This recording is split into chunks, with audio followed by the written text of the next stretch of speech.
আজকের নীতি গল্প তিনটি লোকের কথা। পরিবেশনায় এস টিউটোরিয়াল হোম। গল্প তিনটি লোকের কথা। কোনো একটি গাঁয়ে একজন বোকা লোক বাস করত। একদিন এক গাঁয়ের পথ ধরে সেই বোকা লোকটি বাড়ি ফিরছিল। তার কাঁধে ছিল একটা ছোট নাদুস নুদুস ছাগলছানা। ওই পথ দিয়েই আসছিল আরো তিনজন লোক তার পিছু পিছু। যেই না তাদের ছাগলছানাটার দিকে চোখ পড়ল, তারা তিনজন বলতে লাগলো, ওই দেখো একটি ছাগলছানা। হ্যাঁ হ্যাঁ হ্যাঁ, ওই তোর কাঁধে একটি ছাগলছানা দেখা যাচ্ছে। চলো চলো চলো, ওর কাছ থেকে ছাগলছানাটিকে নিতে হবে। তাই জন্য তারা ছাগলছানাটিকে পাবার জন্য মতলো বাটলো।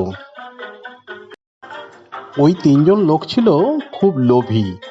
তারা ছাগলছানাটিকে পাবার জন্য মতলো বাটলো এবং তারা তাদের একজন ওই বোকা লোকটিকে ডেকে বলল, ও মশাই, আপনি কুকুরটাকে কাঁধে নিয়ে কোথায় চলেছেন?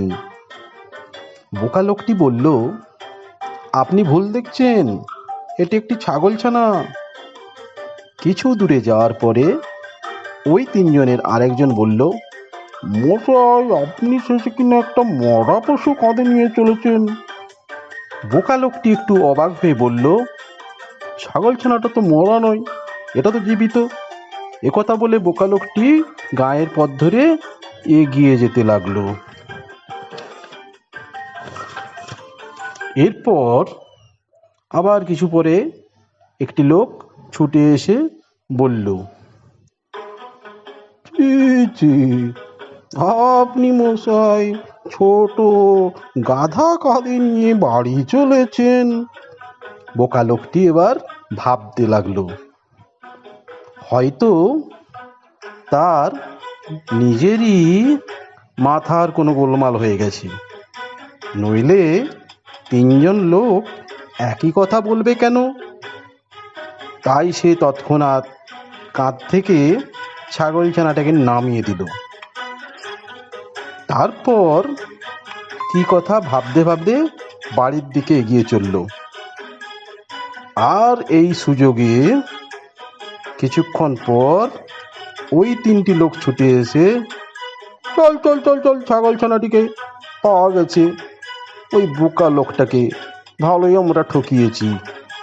এই নিয়ে তার ছাগলছানাটিকে তারা তুলে নিল এবং খুশিতে নাচতে নাচতে চলে গেল। তাহলে ছোটরা, এই গল্প থেকে তোমরা কি শিখলে? নিজের ওপর ভরসা রাখতে হয়, নইলে অপরের কথায় ঠকতে হয়। যেমন করে ওই বোকা লোকটি অপরের কথায় ঠকে গেছে নিজের ওপর ভরসা না রেখে। সুতরাং নিজের ওপর ভরসা রাখতে হয়, নইলে অপরের কথায় ঠকতে হয়। গল্প কেমন লাগলো আমাকে তোমরা কিন্তু জানাতে একদম ভুল করবে না। এরপর আরও অনেক ভিডিও থাকছে তোমাদের জন্য। তোমরা চোখ রাখো এস টিউটোরিয়াল হোমে। যদি তোমরা চ্যানেলটিকে সাবস্ক্রাইব না করে থাকো, প্লিজ সাবস্ক্রাইব মাই চ্যানেল। নমস্কার বন্ধুরা।